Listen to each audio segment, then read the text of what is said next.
The immeasurable Sahara never had any borders until the end of the 19th century, when colonial superpowers drew straight lines on their maps with rulers and divided Africa amongst themselves like a cherry pie. To the inhabitants of this desert, however, those borders only exist on paper. The desert will always be the domain of those who recognize neither borders nor states.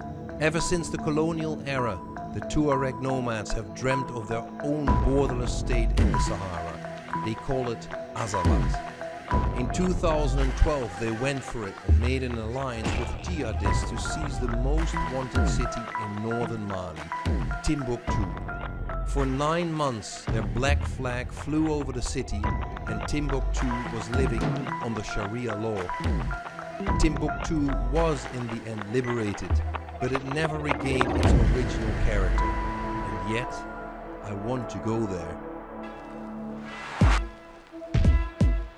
The Sahara, Africa's great desert, is now Europe's most southern border, where it combats migration, terrorism and overpopulation. But what do the people of the Sahara think of all this interference? And what can we learn from the people of the Great Desert?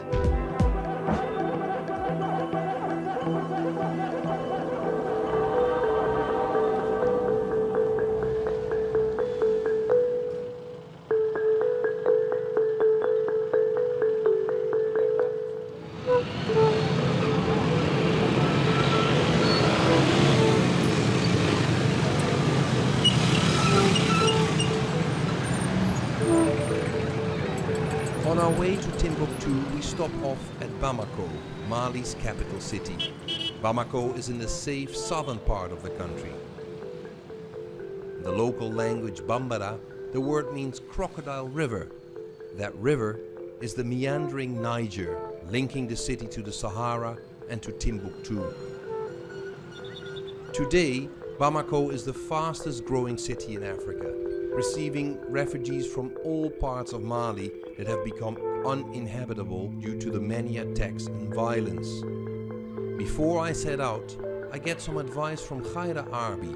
She's a singer who was forced to flee the city of Timbuktu along with many of her fellow residents. Quand tu finis, il faut venir, on a du travail. Il faut tout laisser et puis tu viens. Oui, il faut tout, règle ça et puis tu viens. Vous venez manger? Oui, merci bien. C'est quoi qu'on mange? C'est du tigadege.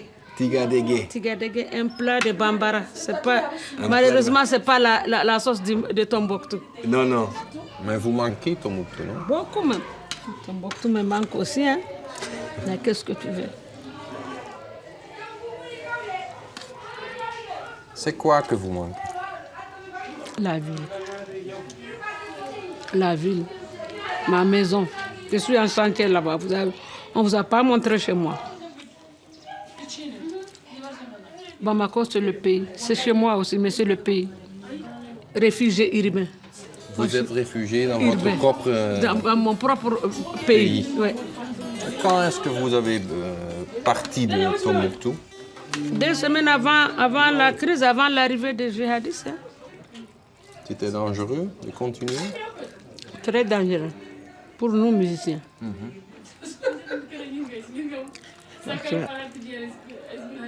Quelqu'un qui menace de couper les mains des voleurs, de couper les mains des fumeurs de cigarettes. La musique est interdite. Je sais que si tu fais la musique, ce n'est pas ta main qui vont couper, c'est ta langue. Ah oui? Ah ben, parce que la musique, on ne fait pas de la langue.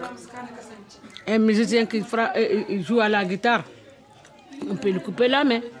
Mais un chanteur, on peut lui couper la langue. Ou bien. Mais Dieu merci, moi je ne sais pas là. Mais il y a beaucoup de gens aussi qui sont allés à Timbuktu et jamais revenus. Merci. Même les blanches, hein? Oui, oui. C'est dangereux pour les blanches là? On peut dire que c'est dangereux pour le blanc. Comment vous appelez? Bram. Hein? Bram, il faut tout faire. Les parents de Bram, ou peut-être son pays, va donner des milliers de dollars pour qu'on les libère. C'est devenu une ville de bandits. À mon enfance, je n'ai jamais vu un voleur qu'on a arrêté à Tombouctou. Tous les voleurs à Tombouctou étaient ceux qui étaient déjà en prison. Parce qu'avant, si on prend un voleur ici au sud, ou un criminel, et qu'on dit qu'on va vous amener à Taoudeni ou à Tombouctou en prison, ça c'était la fin du monde. Oui. Mais c'est quelque chose que vous plaît aussi, le fait que Timbuktu c'est la fin du monde. Ça fait partie du mystère.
The love song of the Nightingale of Timbuktu still plays in my head as I board the plane. Below me, the river Niger flows. For many centuries, this was the best way to travel in the Sahara. The only human habitation is along the borders of the river. And there where the river bends away to the east, that's where the city of Timbuktu lies. You can't get any further away from home than this.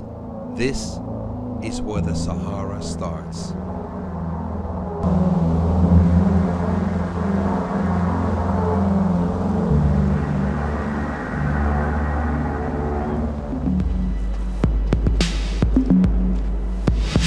Bonjour. Oui, merci bien. Oui.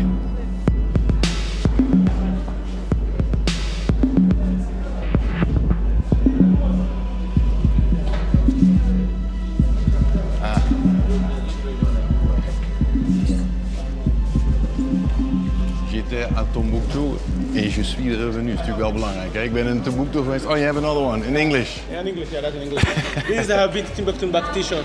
And back. And back. Yeah, medieval country. Welcome to medieval country. The airport is right beside the gates to the barracks of the French troops of Operation Barkhane. French soldiers managed to chase the jihadists from Timbuktu in early 2013, but they've stayed ever since. Despite our repeated requests for a visit to the army base, the French keep the gates locked. We get no answer to the question what it is that they're exactly doing here.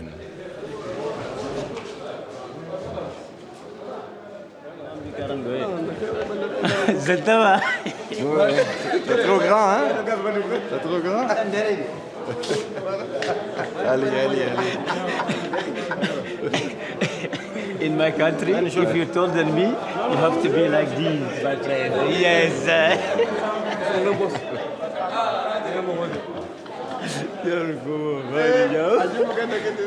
شنو يرسى علاري فتني. Mais c'est pourquoi c'est nécessaire, Karim? Quoi? Ça. Le turban, c'est très important parce que vous êtes parmi nous. Ouais. On vous considère comme des Touaregs, les hommes bleus du désert. C'est pour la sécurité? Ouais, bon, d'un côté, de ma manière de jouer le système, c'est pour la sécurité de la ville et pour vous aussi. Et pour moi. Voilà. Comme ça, oui. Il faut mettre ça comme ça. C'est cool. Voilà.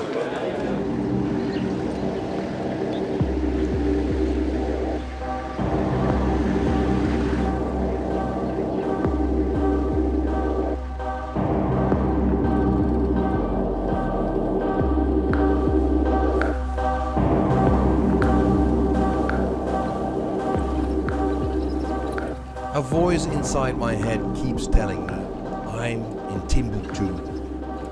Timbuktu is now a city on the siege, where France, the former colonizer, stands guard together with UN troops.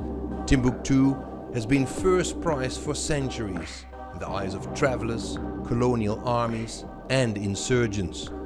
Their stories made Timbuktu ever more mythical. Timbuktu, la mystérieuse, they say. One of the first things targeted by the jihadists were the tombs of a number of famous holy men in Timbuktu. Blasphemy, the jihadists said, and they destroyed the ancient graves with pickaxes and sledgehammers. This was the start of their 9-month reign of terror. But how do you keep going in a city occupied by jihadists? If that was hard for the ordinary Milanese, then ever more so for the owner of the only bar in this town. He's pale-skinned and locally known as the father of the whites. J'ai pas vu des autres blancs en Timbuktu. Est-ce que vous êtes le seul ici? Le seul métis. Le seul blanc? Métis. Ouais. Non, je ne suis pas blanc, je suis métis. Ah, c'est ça. Ouais. Mais il y en a d'autres, mais qui ne sont pas sur place. Ils sont partis de... Bon, d'autres sont morts, d'autres sont vieux, ils sont en retraite. Mais moi, je suis le plus jeune. Vous êtes vrai Timbuktien? Oui. C'est comment? Pourquoi vous êtes ici? Je suis ici parce que ma mère est d'ici et c'est mon pays natal. C'est là où je suis né. C'est là où j'ai appris à marcher, c'est là où j'ai appris à étudier, j'ai appris à travailler. Donc c'est pas facile de quitter. Et pourquoi votre père a visité Timbuktu? Non, il n'a pas visité, il est venu travailler. C'est un ex-militaire français. Ah oui?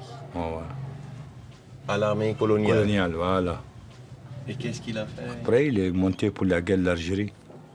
Ensuite, après, il est rentré en France. Avec votre maman? Non, non, il a laissé ma maman. Et jamais revenu? Non, il n'est jamais revenu. Mais le moment que les djihadistes sont venus à Timbuktu en 2012, vous étiez ici? Oui, j'étais ici, j'étais victime même. Ah oui? Oui, on m'a cassé le bar, on m'a arrêté pour 30 minutes et on m'a libéré. Mais le moment qu'ils ont vous arrêté, qu'est-ce qu'ils ont dit? Non, non, ils n'ont rien dit, ils m'ont juste arrêté. Ils ont cru que j'étais un toubab. Ils me donnaient un coup de croche et ils m'ont embarqué avec eux. On les a dit qu'on a eu un blanc. Donc ils m'ont envoyé Talha, qui est le chef d'Al-Qaïda présentement. Il m'a salué, je lui ai répondu. Il m'a trouvé sur le carreau, il m'a dit « Lève-toi, assois-toi sur la chaise ». J'ai dit « Non, ce sont tes gens là qui m'ont dit de m'asseoir par terre ». Il me dit « Lève-toi, assois-toi ». Il me demande si je le connais. Je dis « Non, je ne te connais pas ». Il me dit que ma maman est aussi Oulad Ish. Je comprenais ce qu'il voulait me dire. Ça veut dire que sa mère et ma mère sont de même tribu. C'est ce qu'il voulait me dire. Bon. Immédiatement, il s'est levé, il a appelé le chef de poste, il a parlé et il m'a libéré. 3 semaines après, j'ai préféré quitter Tombouctou. Pourquoi? Hein? Pourquoi? Parce que je ne pouvais pas vivre avec eux. Voilà. It all sounds like an incredible story to me. the owner of the only place where you can get some alcohol in this town, a chain smoker who drinks beer for breakfast, turns out to be related to the head of Al-Qaeda. This now is typically Timbuktu, a city with two faces, of river and desert. The city licks its wounds. This is Independence Square. It's where the invading jihadists made their first victim in 2012 as they tore down the statue of the city's patron saint, Al-Farouq. Blasphemy, they called it. But a replacement is now being built in honor of Al-Farouq. I'm visiting the Ahmed Baba Institute, donated in 2001 by the former South African president Thabo Mbeki. He always dreamt of an African renaissance and found proof of the vast knowledge of his continent in the manuscripts here in Timbuktu. But his dream was brutally shattered by the invasion of the jihadists.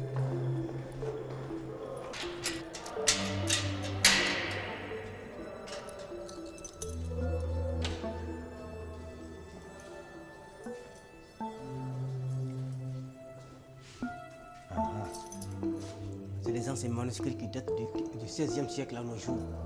Ah oui? Mais beaucoup ont été brûlés par les occupants. Vous étiez là?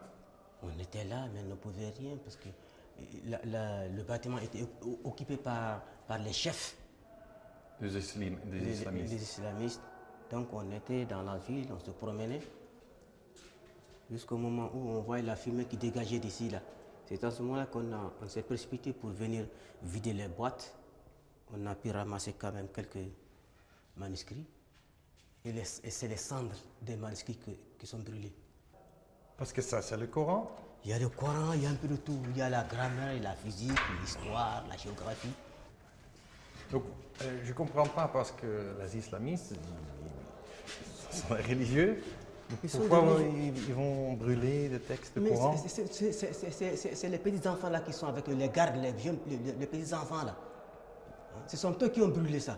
Puisque eux, lorsqu'ils ont senti la présence de la force française, tout le monde est parti. Ils ont pillé les bagages, ils sont partis. Donc les derniers à rester, les petits-enfants là, ce sont eux qui ont mis feu dans les manuscrits là. Pourquoi? Je ne sais pas. Seulement la provocation, quoi. Seulement c'est pour faire mal à la nation surtout. Il y a des manuscrits qui datent du XIe siècle, XVIe siècle, XVe siècle, des centaines d'années. Donc c'est des manuscrits qui sont très fragiles. Et ils ont brûlé combien de manuscrits? 4202. Oui, on a pu sauver beaucoup. Comment? On venait les prendre petit à petit pour les faire sortir. C'est comme cela qu'on a pu amener au moins 37 000 manuscrits à Bamako. Ils vont revenir bientôt, Inch'Allah. Il vous manque, hein? Est-ce qu'il vous manque? Il nous manque notre patrimoine, les manuscrits.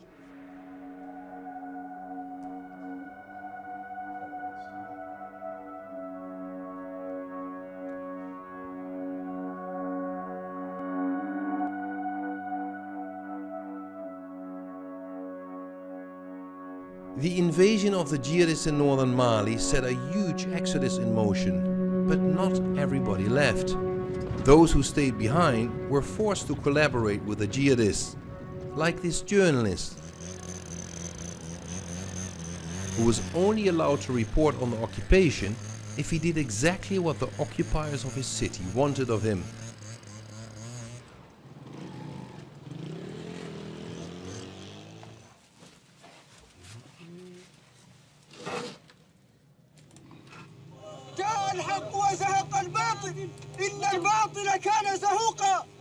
Vous étiez le seul journaliste ici à Tombouctou pendant l'occupation, hein? Oui, un des rares. Au début, il y avait beaucoup de journalistes, mais qui sous la pression maintenant des occupants, beaucoup ne pouvaient plus tenir, ils ont quitté. Alors moi, j'ai continué jusqu'au jour de la reconquête. Je suis resté. Pourquoi? Bon, d'abord par conviction du métier. Je me suis dit que si je dois travailler, c'est bien ici. C'est d'abord chez moi. Il se passe un événement. Mais les djihadistes n'aiment pas les journalistes, non? Oui, mais c'est les journalistes occidentaux qu'ils n'aiment pas. Parce qu'ils disent qu'ils font de la propagande. Un journaliste comme toi n'est pas accepté. Moi, j'ai fait une interview avec eux pour leur dire pourquoi vous n'acceptez pas mes confrères de l'Occident. Ils disent non, que eux, vous venez dans le cadre du tourisme, vous imposez votre culture, vous faites la propagande, vous ne faites pas le vrai métier du journaliste. Donc, vous travaillez pour vos gouvernements. Alors que peut-être qu'un journaliste local comme moi, je dis juste ce qui se passe. Il pense que moi, je travaille plus correctement que vous. Ah, et c'était comment? Moi, au début, j'avais des problèmes avec les petits combattants. On me retire la caméra, ne nous filme pas, ne nous prend pas ça. J'avais beaucoup de problèmes comme ça. Donc finalement, j'ai pu me faire un document qui me laisse travailler.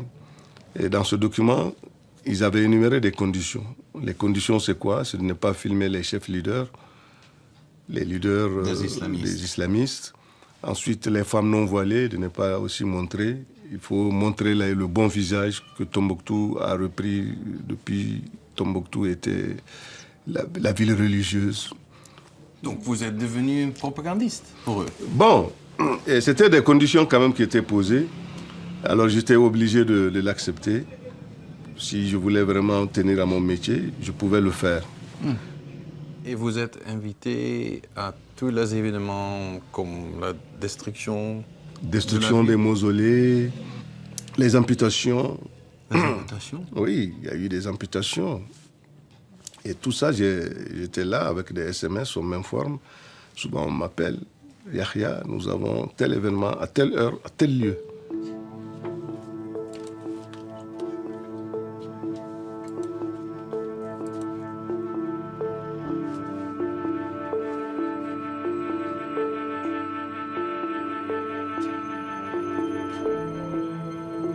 La vie a repris à Tombouctou-ville.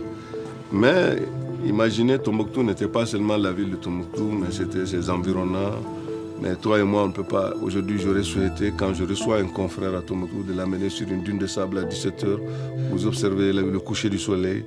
Au même moment, vous avez un morceau de viande de mouton ou bien d'une chèvre. On fait un petit méchoui, on prend du thé du Sahara. Ça, c'est ce que je souhaiterais. Mais aujourd'hui, je ne peux pas vous amener hors de ma maison. Et ensuite, maintenant, en ville ici, tout est centré en ville. C'est comme si nous sommes dans une pièce de prison où nous avons la belle vie, mais on ne peut pas sortir de la pièce. Donc ça n'a pas de sens. Nous sommes tous des nomades. Nous aimons nous ambuler dans la nature, fumer par-ci, draguer par-là, sauter par-ci, ainsi de suite. Ça nous manque.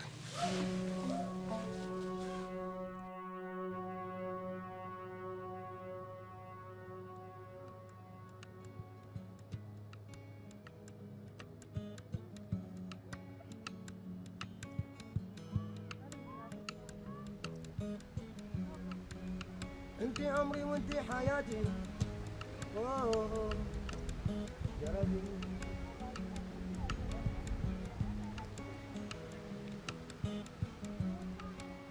إلا جربي منكر إلا ندم برفي منكر إلا مشري منكر إلا ندم برفي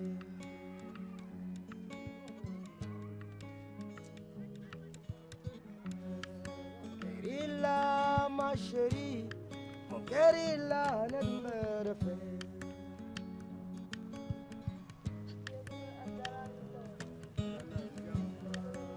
إلا جربي منكر إلا ندم برفي إلا مشري منكر إلا ندم برفي. All right.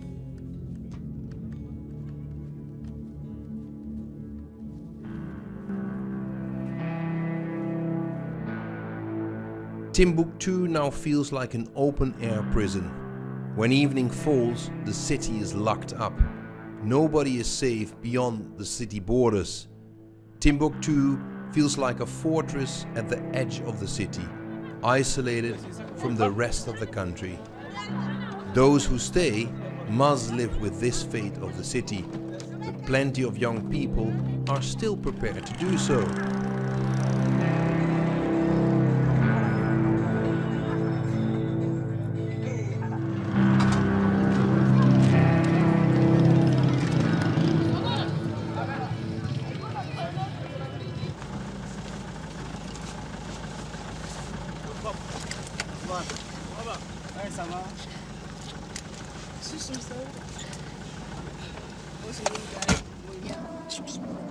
Qual vitesse? Ari matuni. Ah?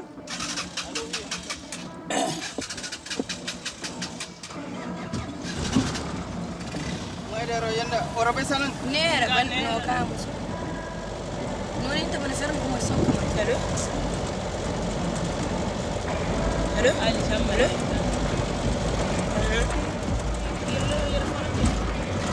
Oye da lo do. Itina fodi ko pata. Nera na. Ndiye mo ga da. Mo ga da. C'est fermé. Listen.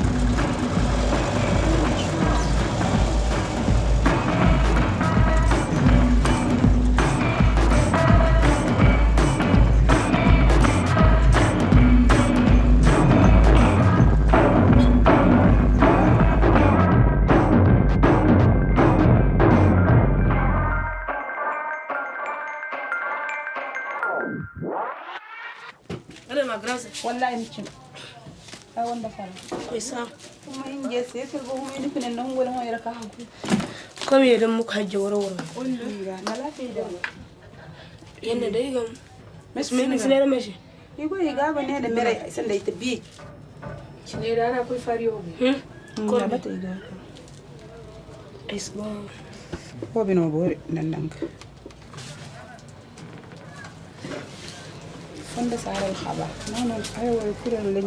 C'est ça que je veux. Les cheveux, non? Tu n'aimes pas l'image naturelle avec tes cheveux? Comme afro? Comme afro? Non. Non? Pourquoi pas? Afro. J'aime pas ça. En 2012. En 2012, on porte des grands boubous habits. On ferme tout notre corps, sauf nos yeux seulement. Comme ça, c'est comme ça.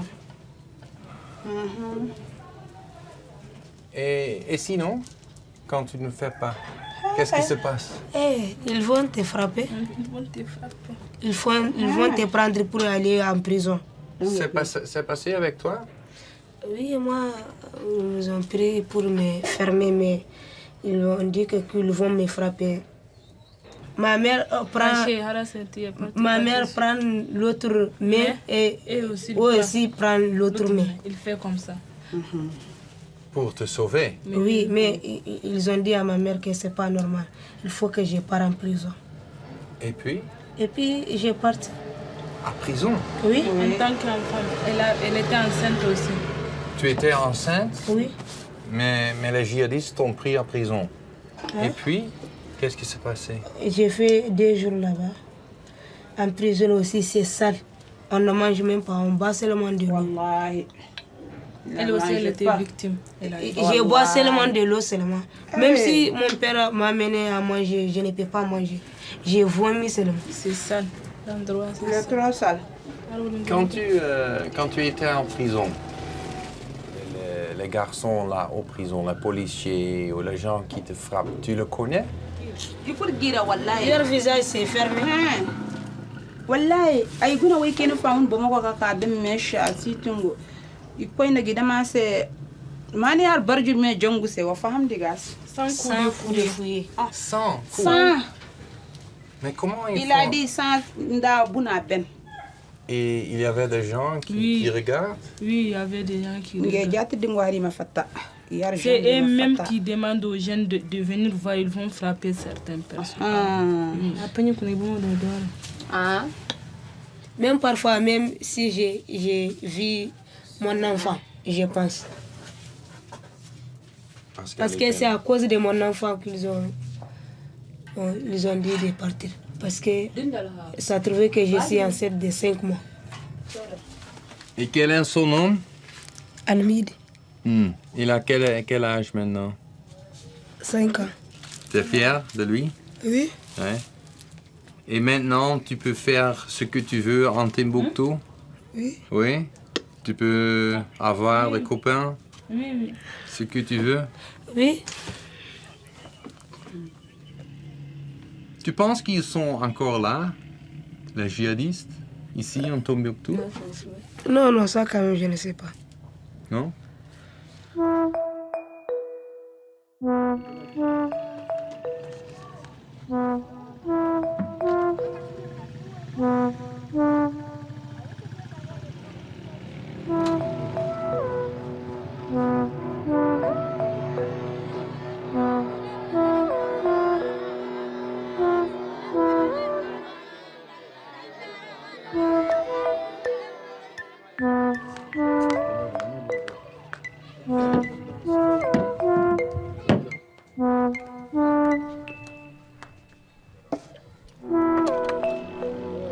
Are the followers of the jihadists truly gone? Not everyone in Timbuktu seems sure about that. The occupation would never have succeeded without some inside help, and as a result, neighbors no longer trust each other. Il n'y a pas, mais seulement il y a un an que la population, la jeunesse de la population s'est levée. Ils ont cassé tous les bars à Tombouctou. Quand? Il y a un an, en février l'année passée. Ah oui? Ouais, C'était ouais. qui a fait? La population, la jeune population, les jeunes.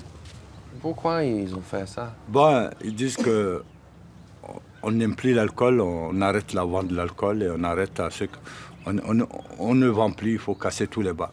Ah, et Mais, ils ont vous menacé aussi? Ils m'ont cassé le bar. Ah oui? Ouais, ouais.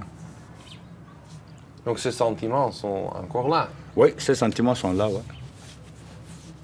Mais jusqu'à présent, le voisin n'aime pas... Celui qui rentre pour boire, il le voit d'un œil tordu. Hein. Ouais. Qu'est-ce qu'il dit? Parce qu'il n'aime pas celui qui boit l'alcool. Votre voisin? Mon voisin, ou bien l'ami de mon voisin, ou bien un autre qui est de passage. Il y a des gens qui ne foutront jamais pied ici parce qu'ils savent qu'ici, on vend de l'alcool. S'ils ont besoin de moi, ils se mettent dehors et ils m'appellent. Ce sont les jeunes qui ont brûlé, ouais. Ah, d'accord. Ils ont cassé les tables, les chaises. Ils ont tout volé. Mon téléphone, mon argent, mes habits, mes assiettes, ils ont cassé, ils ont volé mes thermos, ils ont tout pris. Et vous ne sentez pas que vous êtes en danger, donc? Oui, mais que faire? Partir? Non, on est obligé de vivre. On ne peut pas laisser tout ça. Qui va payer tout ça? Les chaises, les tables, les thermos, les casiers, qui va payer? Personne ne payera. Donc on ne peut pas quitter si on n'a rien. Tout ce qu'on a est parti. Donc on reprend à zéro pour avoir un peu. Et c'est aussi une chose idéologue pour vous? Que vous dites il faut avoir le droit de boire l'alcool parce que l'État c'est laïque? Oui. Chacun est libre de boire son alcool. Chacun est libre de fumer. Je pense que chacun est libre de draguer. Chacun est libre de fumer sa drogue. C'est son problème, c'est sa vie. Ah. L'État est laïque. Pourvu que tu ne nuis pas à ton voisin, pourvu que tu n'agresses pas ton voisin, pourvu que tu n'agresses pas un ami. Vivre, il faut faire sa vie. C'est pas interdit.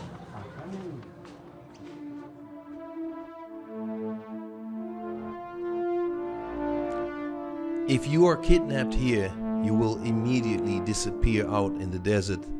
This is exactly what happened to Dutch tourist Sjaak Rijke and 3 other tourists in 2011. They were kidnapped just outside their hotel. A German tourist who resisted was killed on the spot. The other 3 did not return from the desert until several years later. We visit Kaira Arbi's brother. We arrange to meet at a place where the parental home of the Nightingale of Timbuktu still stands, at the very edge of the desert. Là, ici, il y a le matériel de musique déposé dans cette chambre-là. Donc quand tu le répètes, c'est ici. Donc ça était la chambre de musique ici? Ouais, ici, c'est la chambre de musique. Toujours la bruit? Toujours. Toujours.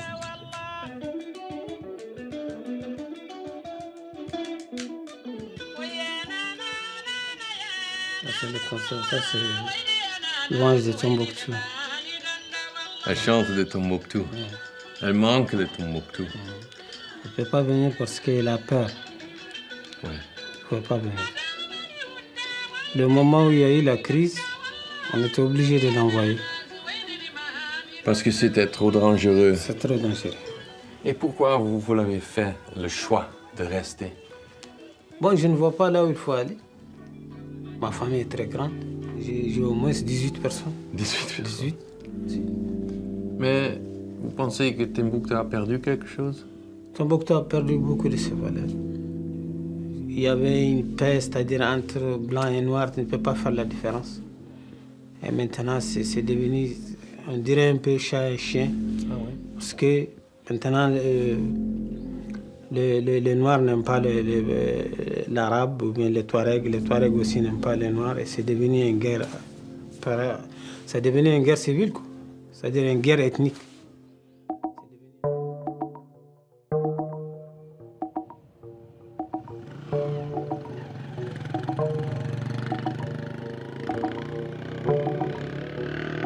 Even though the people of Timbuktu were very worried about their safety, the soldiers of the French army or the Swedish UN force are nowhere to be seen.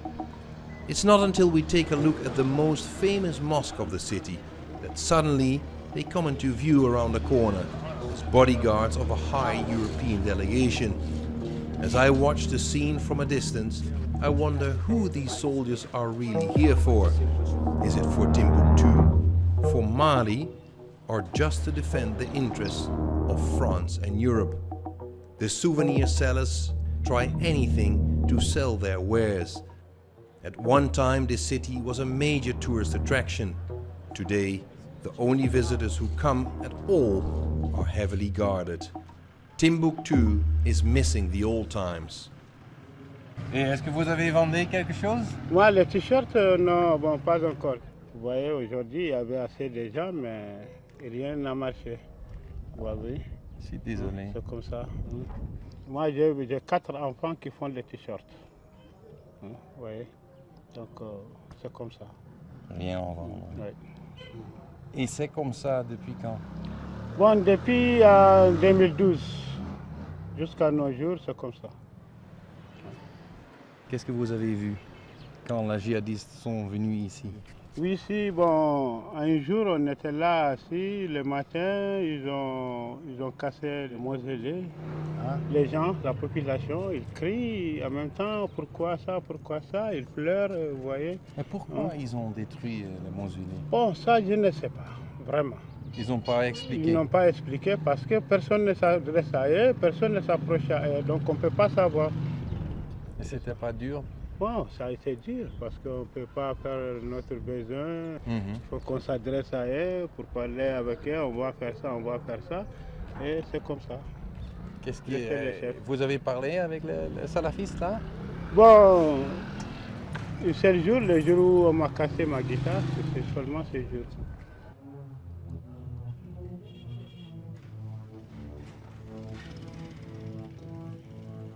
Ça me fait mal de 2012 à nos jours, je n'ai rien travaillé parce que je n'ai pas de guitare, je n'ai pas d'instrument, rien.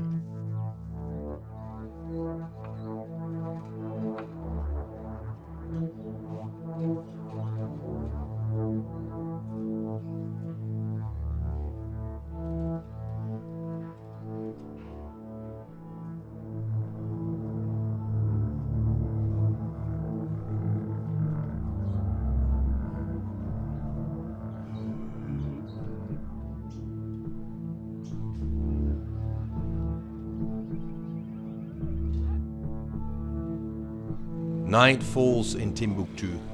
The smell of occupation still lingers over the city. It was a small effort for the French army to chase away the separatist leaders and their jihadist companions, but they could not eliminate the support for the Tuareg dream of an independent state. Nor could they dispel the people's mistrust. Why are the French still here? Is Timbuktu really liberated, or is it occupied again by the former colonizer?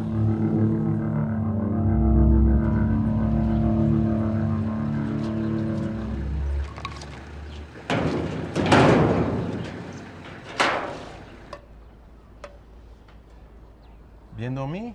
Non, un peu, oui, ça va. Ça va? Oui. Qu'est-ce qui s'est passé ce soir? Parce que je n'ai pas bien dormi. Il y avait des nouvelles. Bon, même moi, c'est pareil. Le moment où j'ai descendu, j'ai quitté ici. J'étais à la maison. Donc, c'est un instant que quelqu'un est venu me dire qu'ils ont attaqué un militaire. Ici à Timbuktu? Ici à Timbuktu, oui. Qui est quitté au checkpoint, qui est à l'école de la paix, derrière de l'école de la paix. Donc, il paraît que c'est des assaillants. Ils ont tiré sur lui. Ils ont pris son arme. Ils sont partis. Donc tout le monde a été perturbé. Et pour toi, c'est comment? On fait avec. Qu'est-ce qu'on peut faire parce qu'on est né ici, Tombouctou. On est grandi ici, Tombouctou. Donc n'importe quelle situation, on est obligé de vivre avec nos parents, avec nos frères, nos sœurs. Mais l'essentiel, c'est quand tu te colles la paix, tu te mets à l'écart. Peut-être tu peux être sauvé. Ou peut-être aussi tu peux être une victime. C'est comme ça. On prie Dieu tout simplement que ça soit fini, vite. Parce que Tombouctou ne mérite pas cette histoire-là. Tombouctou a une autre histoire qu'on a trouvée. Mais tu penses que ce sont des djihadistes ou quoi? Non, non, non. C'est des gens qui gâtent le nom de djihadistes. Les djihadistes ne font pas ça. Ils ne vont pas faire ça.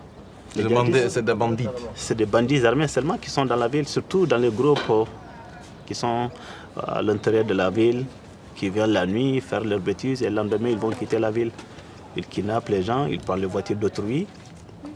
Quand il y a une moto tout de suite, on te braque, on prend ta moto. Est-ce que c'est bon? Tu ne peux pas avoir une bonne voiture pour circuler dedans comme ça. À Tombouctou, seuls les Arabes ont cette opportunité-là, ou les Touaregs. Les djihadistes ne font pas ça.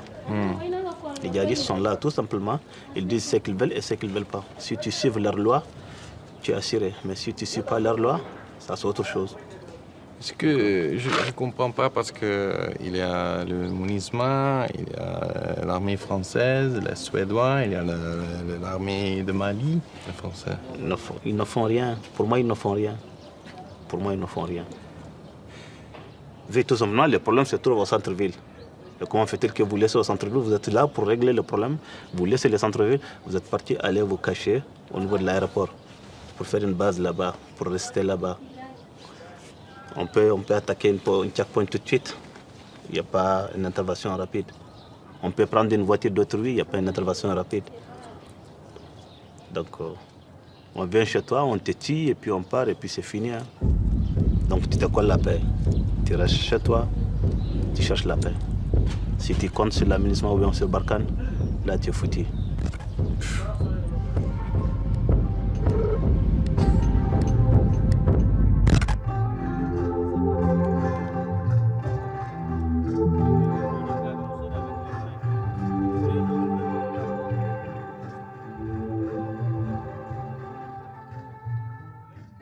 Vous connaissez cette groupe ici?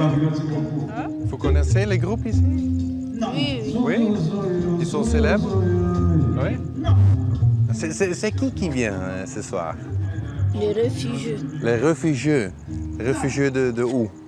Qui ont quitté Mbra de la Mauritanie pour venir jouer ici ce soir. Ah d'accord. Donc ce sont des gens de Tombouctou qui sont Qui allés réfugient à Mbra. à Mauritanie.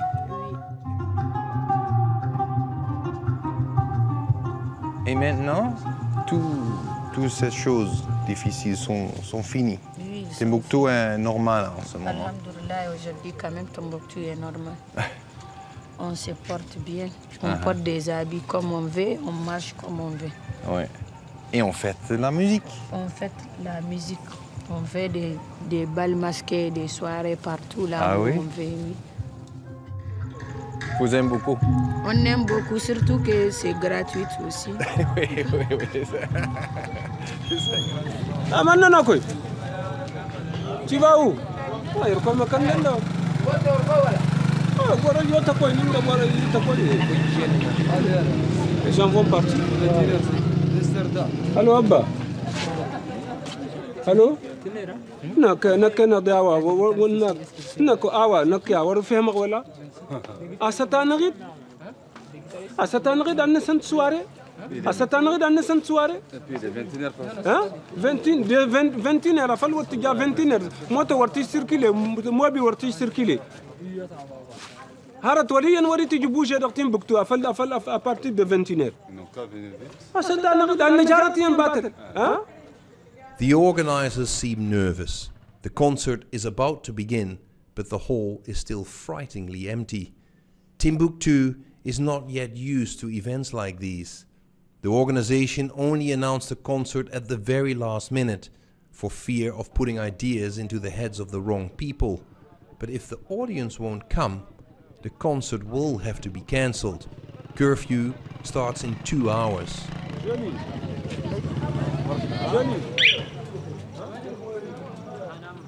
Quel moment vous avez annoncé ce soir? J'ai fait une annonce radiophonique et sur la toile, sur WhatsApp, Messenger et Facebook.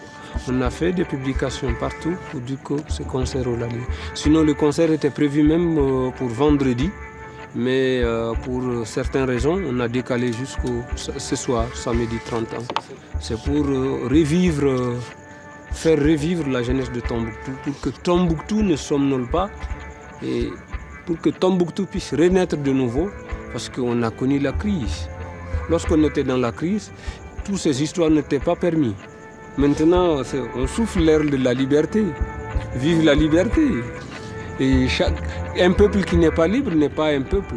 Il faut danser. Il faut danser et... D'accord, on verra. On va danser. On va vous faire danser vous-même. Timbuktu relaxes. Even the girls abused by the jihadists have decided to turn up for this concert in honor of the city's rebirth. The musicians performing here tonight are Tuaregs who had fled to neighboring Mauritania. Now they've returned to their hometown. Tonight they sing about their big dream, Azawad, the independent state for the Tuaregs. A liberated city sings songs about the ideals of their former oppressors. On peut aller? Ok, bonsoir à toutes et à tous. Vous l'avez sûrement remarqué, on est en retard, mais ce retard est un retard indépendant de notre volonté. On s'excuse au nom de tout le projet. Alors, mesdames et messieurs, distingués invités, charmant public, bonsoir. Nous avions été torturés, nous avions été humiliés, nous avions été divisés, nous avions été insultés. Et à toutes ces souffrances, nous avions répondu. Mais comment avions-nous répondu? Là la question, je m'en vais vous le dire. Nous avions dansé, nous avions chanté, nous avions rigolé, ensemble, étant unis. Alors s'il vous plaît, applaudissez-vous.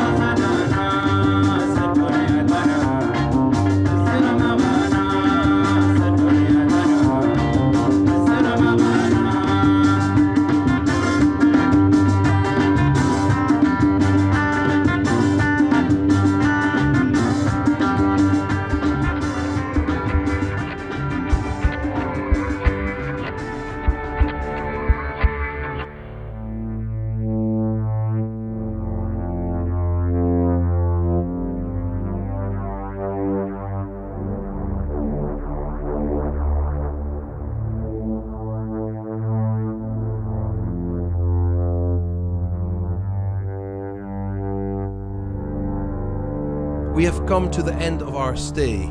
Timbuktu Airport suddenly feels like the beating heart of the world. Soldiers from all continents depart from here, back to the countries they came from. The hustle and bustle feels almost cozy, but the question whether the jihadists are still in town is answered only 4 days after we leave. The airport is under fire for several hours.